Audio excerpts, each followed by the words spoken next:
Paolo, Giacomo, parto da voi entrambi. Quanto vi siete divertiti?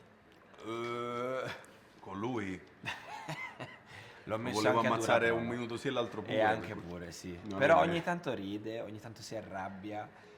Mm, Giacomo Giorgio è un attore più serio di Pierpaolo Spollorno, questo sicuro. Non dal punto di vista dell'impegno, proprio di, come dire... No, no, anche dal punto di vista No, dell'impegno. non è vero, Non è però vero, non è proprio vero. dal punto di vista di come stare sul set, ma lo sto contaminando. No, no, ci siamo divertiti molto, non è vero. A prescindere da queste cose simpatiche, è stato un set divertente.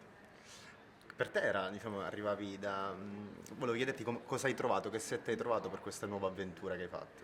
Ma io ho trovato una grandissima famiglia già iperavviata e anzi sono stato contento perché entrare in queste dinamiche, non sai che tipo di, come dire, che tipo di anche di nonnismo puoi trovare, no? E invece ho trovato subito un clima che mi hanno fatto sentire subito ben voluto.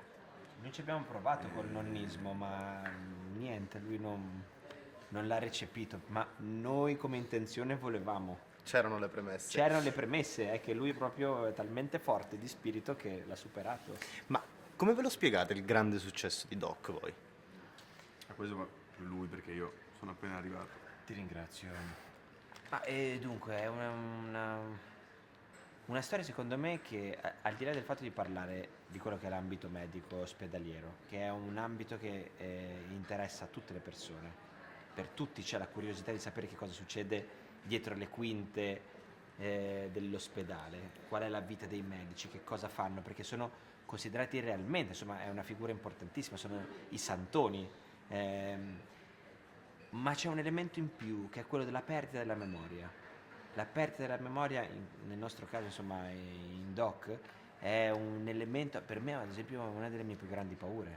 Perdere la memoria vuol dire perdere il vissuto, e perdere il vissuto vuol dire quasi assolutamente morire. Quindi è molto bello invece come il nostro protagonista dimostri che la ricerca di quella memoria o la ripartenza da un vuoto possa essere invece un altro motivo di vivere una vita piena. Che effetto vi fa invece andare al cinema con i primi due episodi? Che è comunque un qualcosa che stiamo iniziando a vedere più spesso con la serialità. A questa cosa, se sei d'accordo, volevo rispondere io, ci tengo, perché sono contento che succedano queste cose, cioè che più si va avanti col tempo e più il distacco tra il mondo del cinema e il mondo della serialità si abbatte, venga abbattuto, perché non si può più sentire questa cosa, è una cosa tipicamente italiana, questo classismo tra cinema e serie, tra attori di cinema, attori di serie, registi di serie, registi di cinema. Non è vero niente, il lavoro è lo stesso, cambia semplicemente cosa? Il tempo che hai a disposizione.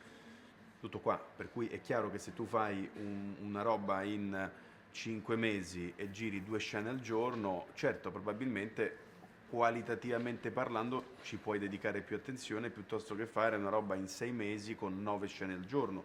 Però a maggior ragione, se uno fa un prodotto di successo con questi presupposti, 9 scene al giorno, 6 mesi, e riesce ad essere anche bravo, beh, è ancora più complicato che fare un bel film.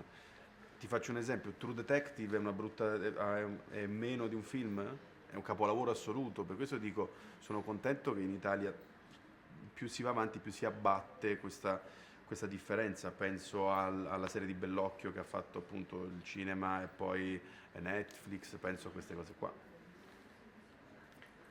Sei d'accordo? No, sono assolutamente d'accordo, sottoscrivo e mi viene solo da dire che sono felice in particolare perché insomma Doc è riconosciuta come una delle serie del popolo, della gente, della famiglia e quindi dare la possibilità di anche avere questo incontro in un luogo che non è quello del salotto è ancora più bello.